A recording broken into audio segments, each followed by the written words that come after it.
निद्रित करने की कुछ विधियाँ। मैस्मरिज्म का प्रयोग जिस व्यक्ति के ऊपर किया जाता है उसे एक प्रकार की निद्रा आती है। इसे योग निद्रा या सम्मोहन तंद्रा कह सकते हैं। रात को गहरी निद्रा में शुद्ध बुद्ध भूल कर सो जाते हैं, उस तरह की निद्रा यह नहीं होती। इसमें शरीर जागता है या अर्ध जागृत अवस्था में रहता है। शारीरिक दृष्टि से यह अर्ध निद्रा है। नेत्र छपक जाते हैं, अंग शिथिल हो जाते हैं, देह अभ्यास कम हो जाता है, फिर भी होश बना रहता है। चेतनता में कमी आ जाती है पर वह नष्ट नहीं होती। मन की दृष्टि से भी यह अर्ध निद्रा ही है। बाह्य मन सो जाता है, तर्क संदेह छानबीन परीक्षण की शक्ति चली जाती है, पर विश्वास स्वीकृति के अवयव जागते रहते हैं। स्वप्न में अंतर्मन सो जाता है और बाह्य मन सैर करता रहता है। योग निद्रा में इससे उल्टा होता है, अर्थात बाह्य मन सो जाता है और अंतर्मन जागता रहता है। इस प्रकार यह योग निद्रा शारीरिक और मानसिक दोनों दृष्टियों से आधी निद्रा है। इसमें मनुष्य आधा सोता रहता है और आधा जागता रहता है। जिस व्यक्ति के ऊपर प्रयोग करना हो उसे प्रयोग के पहले रजामंद कर लेना चाहिए।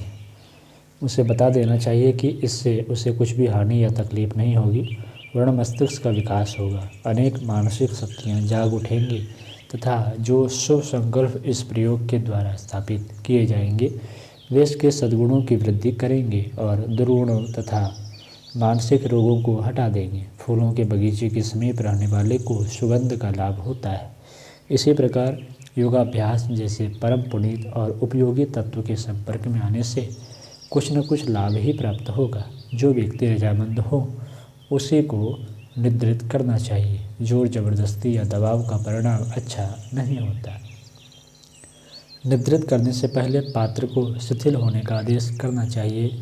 हमारी आसन और प्राणायाम पुस्तक में शिथिलासन की विस्तृत विधि बताई गई है। संक्षेप में पात्र को यह बताना चाहिए कि वह किसी आराम कुर्सी या मुलायम मसनद का सहारा लेकर अपने शरीर को बिल्कुल निर्जीव की तरह ढीला छोड़ दे और ऐसा अनुभव करे कि शरीर के अंगों में से प्राण निकल गया है और वे बिल्कुल निर्जीव पड़े हुए हैं। मन को अथाह नीले समुद्र में तैरने का ध्यान करने पर लगा दे और शरीर को पूर्ण रूपेण शिथिल कर दे। 15-20 मिनट नित्य अभ्यास किया जाए तो एक सप्ताह के अंदर शिथिलासन में बहुत कुछ सफलता मिल जाती है। सबसे अच्छा तो यही है कि पात्र को एक सप्ताह शिथिलासन का अभ्यास कराया जाए, तत्पश्चात उसे निद्रित करने के लिए लिया जाए। यदि ऐसा संभव न हो तो एक दिन में कई बार शिथिलासन का अभ्यास करके फिर दूसरे दिन प्रयोग के लिए उसे लेना चाहिए। यदि यह भी संभव न हो तो प्रयोग से पहले 10-15 मिनट तक हर एक पात्र को शिथिलासन का अभ्यास कराना चाहिए। इससे उसका चित्त शांत और एकाग्र हो जाएगा। ऐसी मनोदशा होने पर प्रयोग करना सरल हो जाता है। प्रयोग के लिए पात्र को आराम कुर्सी पर या मसनद के सहारे गद्दे पर बिठाना चाहिए। पीठ और सिर के पीछे कुछ सहारा होना जरूरी है, जिससे तंद्रा आने पर इधर उधर लुढ़ककर गिर जाने का अंदेशा न रहे। स्थान एकांत, खुला हुआ, स्वच्छ और शोरगुल से रहित होना चाहिए। समय प्रातः काल का सबसे अच्छा है, पर आवश्यकता होने पर संध्या काल भी रखा जा सकता है। आमतौर से मैस्मरिज्म प्रयोग के लिए कुर्सियाँ ही काम में लाई जाती है। पात्र के लिए आराम कुर्सी और प्रयोक्ता के लिए हत्तीदार कुर्सी ठीक रहती है। ये लकड़ी की ही होनी चाहिए। धातु की बनी कुर्सियाँ त्याज्य हैं, क्योंकि प्रयोग की विद्युत शक्ति का अधिकांश भाग धातु में चले जाने के कारण इच्छित फल प्राप्त नहीं होता। पात्र का मुँह उत्तर या पूरब की ओर रखना चाहिए। प्रयोक्ता अपनी कुर्सी उसके सामने करीब 1 हाथ फासले पर डालकर बैठे। आरंभ में दोनों को अपना चित्त शांत और एकाग्र करना चाहिए। प्रयोक्ता पात्र के चेहरे पर एक गंभीर दृष्टि डाले, तत्पश्चात उसके बाएं नेत्र की पुतली पर अपनी दृष्टि जमाए। आरंभ में यह दृष्टिपात हल्का होना चाहिए, फिर धीरे धीरे तीव्रता बढ़ाई जाए। जिस प्रकार काले रंग के गोले पर त्राटक किया जाता था, उसी प्रकार पात्र के बाएं नेत्र की पुतली पर त्राटक करना चाहिए और संपूर्ण एकाग्रता एवं इच्छा शक्ति के साथ ऐसी भावना करनी चाहिए कि मेरी विद्युत शक्ति का प्रवाह बड़े जोरों से पात्र के नेत्र मार्ग से उसके मस्तिष्क में प्रवेश कर रहा है और वह बहुत शीघ्र निद्रित होने वाला है। यह प्रयोग करने से 5 से लेकर 15 मिनट के अंदर पात्र की आंखें झपकने लगती है, पलक भारी होने लगते हैं और तंद्रा जैसी खुमारी आने लगती है। पात्र में पहले से ही बता देना चाहिए कि जब पलक भारी होने लगे, खुमारी आने लगे तो वह बलपूर्वक जागने की कोशिश न करे, वरन ढीला होकर आराम से पड़ जाए। इच्छा शक्ति और एकाग्रता द्वारा प्रयुक्ता की विद्युत शक्ति जब पात्र के शरीर में बलपूर्वक प्रवेश करती है तो उसे स्थान देने के लिए किसी दूसरी शक्ति को अपना स्थान खाली करना पड़ता है। पात्र का बाह्य मन अपने स्थान से हट जाता है, इसलिए निद्रा आ जाती है। इस अवस्था में प्रयोक्ता की इच्छा शक्ति का पात्र के भीतरी मस्तिष्क पर कब्जा हो जाता है और वह उससे इच्छानुसार काम लेता है। मेस्मरिज्म द्वारा सारे परिणाम इसी आधार पर उत्पन्न किए जाते हैं। पात्र को निद्रित कर देने के उपरांत उसके ऊपर मार्जन और आदेश का प्रयोग करने के लिए अपनी कुर्सी को छोड़कर खड़ा हो जाना चाहिए। दोनों हाथों की उंगलियां सीधी पसार देनी चाहिए। इनमें कड़ाई रखने की ज़रूरत नहीं है।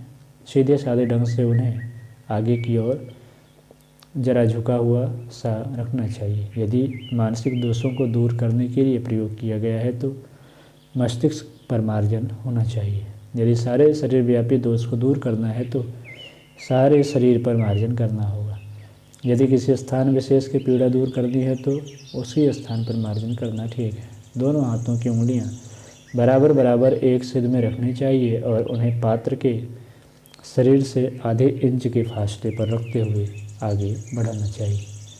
किसी स्थान में भरा हुआ घी आदि गाढ़ा द्रव पदार्थ जिस प्रकार उंगलियों से खींचते हैं, उसी प्रकार नियत अंग पर ऊपर से नीचे की ओर उंगलियों को ले जाना चाहिए और फिर उन्हें एक तरफ हल्के से झटकार देना चाहिए। इस प्रकार आवश्यकता अनुसार 10 से लेकर 20 तक पास देने चाहिए। इस क्रिया को करते समय यह भावना करते जाना चाहिए कि दूषित तत्वों को अपनी आकर्षण शक्ति द्वारा खींच कर बाहर फेंक रहा हूँ और इस स्थान को निर्दोष बना रहा हूँ। ऐसी भावनाएं दृढ़ इच्छा और श्रद्धा विश्वास के साथ की जानी चाहिए और ध्यानपूर्वक पीड़ित स्थान को स्वच्छता की कामना से देखते जाना चाहिए।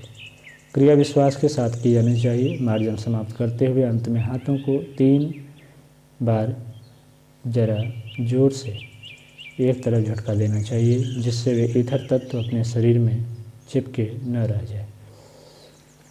मार्जन करने से पात्र को अधिक शांति मिलती है, जिससे वह कुछ और गहरी निद्रा में चला जाता है। अब आदेश की बारी आती है।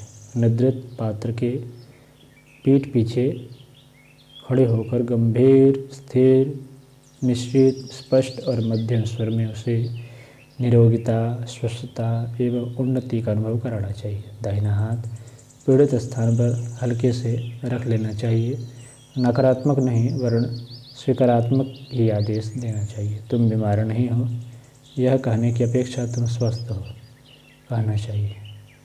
रोगी के लिए इस प्रकार आदेश दिया जा सकता है, तुम्हारी पीड़ा को नाश करते हुए स्वस्थता बढ़ रही है। विश्वास करो, तुम्हें अवश्य आराम होगा, शीघ्र आराम होगा। स्वस्थता बढ़ रही है, अब तुम निरोग होकर रहोगे। निरोगिता प्रतिक्षण बढ़ती चली आ रही है। मैं तुम्हारे रोग को निकाल रहा हूँ, खींच कर बाहर फेंक रहा हूँ। जब तुम जागोगे तो बहुत कुछ स्वस्थ होगे। अपनी प्राण शक्ति तुम्हारे शरीर में प्रवेश करके नवीन बल की, स्वस्थता की, ताजगी की चेतना दे रहा हूँ। इससे तुम अपने में चैतन्यता और शक्ति अनुभव करोगे। बुद्धि बढ़ाने के लिए निद्रित पात्र के सिर पर हाथ रखकर इस प्रकार का आदेश दिया जा सकता है। मैं अपने हाथ की उंगलियों में से तुम्हारे मस्तिष्क में बुद्धि शक्ति की लहरें डाल रहा हूँ। यह बुद्धि की लहरें तुम्हारे मस्तिष्क में जड़ जमा रही है। अब तुम्हारी बुद्धि में पर्याप्त उन्नति होगी, वह बराबर बढ़ती ही जाएगी। हर एक विषय को अब तुम बहुत अच्छी तरह समझ सकोगे और स्मरण रख सकोगे। अब से ही इसी क्षण से तुम्हारी बुद्धिमत्ता बढ़ेगी और तुम भले प्रकार उसका अनुभव करोगे। इस प्रकार के आदेश शारीरिक रोगों के लिए, मानसिक रोगों के लिए, चरित्र संबंधी दोषों के लिए बनाए जा सकते हैं। सद्गुणों का बीजारोपण करने के लिए भी ऐसे ही आदेश बनाए जा सकते हैं। इनको रटने की आवश्यकता नहीं है। समयानुसार, परिस्थिति के अनुकूल आदेशों की रचना करने की योग्यता प्रयोग करने वाले में स्वयं होनी चाहिए। आदेशों को कई बार दोहराना चाहिए। इसके पश्चात प्रयोग समाप्त करके अलग हट जाना चाहिए। यदि पात्र गहरी नींद में हो तो उसे उसी दशा में सोते रहने देना चाहिए और थोड़ी थोड़ी देर बाद यह देखते रहना चाहिए कि निद्रा हल्की हुई या नहीं। जब निद्रा टूटने के लक्षण दिखने लगे, अंगों में चैतन्यता और हलचल प्रतीत होने लगे तो मस्तिष्क से उदर तक 4-5 पास देकर हल्के संबोधन के साथ पात्र को जगा देना चाहिए। निद्रित करने के उपरांत पात्र से खेल तमाशे का, अव्यक्त बातों के संबंध में पूछताछ करने का, उसको किसी मार्ग पर ले जाने का या कुछ और काम कराना हो, उसी भावना से आदेश और मार्जन करना चाहिए। जैसे इच्छा का प्रयोग किया जाएगा वैसा ही फल होगा। निद्रित करने की कुछ और विधियाँ भी हैं जो यहाँ लिखी जाती है। पहला है, दाहिने हाथ की तर्जनी उंगली पात्र की दोनों भवों के बीच त्रिकुटी स्थान पर हल्के से लगाओ और उससे धीरे धीरे मुझे निद्रा घेरती आ रही है, इस संकल्प की भावना करने को कहो। थोड़ी देर में निद्रा आ जाएगी। दूसरा तरीका है, बिल्लौरी कांच की चमकदार अंगूठी को प्रकाश के सम्मुख इस प्रकार रखो कि उसकी चमक पात्र के नेत्र पर पड़े। इस अंगूठी की नग पर दृष्टि जमाने से निद्रा आ जाती है। तीसरा उपाय है, अपने दोनों हाथों की मुट्ठियों में पात्र के दोनों हाथों के अंगूठे पकड़ लो।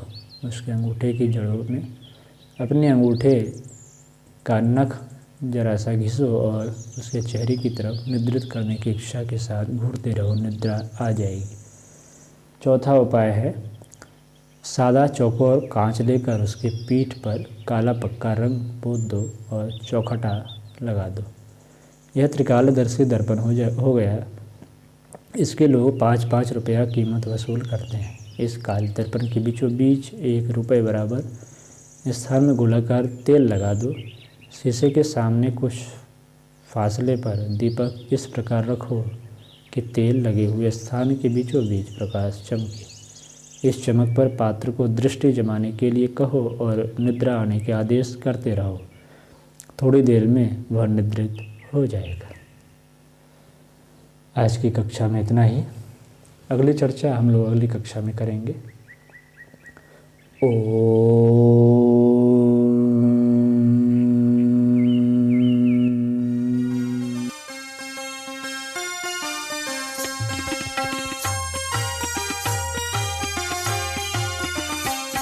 चलो गुरुदेव के सपने सजाने की शपथ ले लें। चलो गुरुदेव के सपने सजाने